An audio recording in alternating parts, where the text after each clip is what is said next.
పూరి జగన్నాథుడి గుడిలో 3వ మెట్టు గురించి మీకు తెలుసా?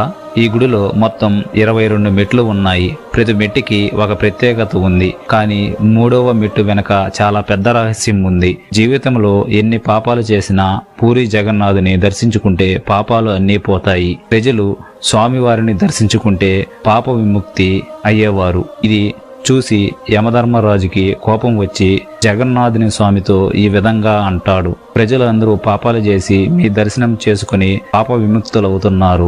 నరకానికి రావాల్సిన వారు కూడా అందరూ స్వర్గానికి వెళుతున్నారు. నరకానికి ఒక్కరు కూడా రావటం లేదు. దీనికి మీరే సమాధానం చెప్పాలి అని యమధర్మరాజు స్వామివారిని అడుగుతాడు.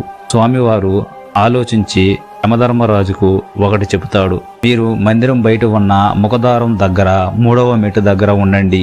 దానిని యమశిల అని పిలువబడుతుంది. ఎవరైతే నా దర్శనం చేసుకుని తిరిగి వెళ్ళేటప్పుడు 3వ మెట్టును తొక్కి వెళతారో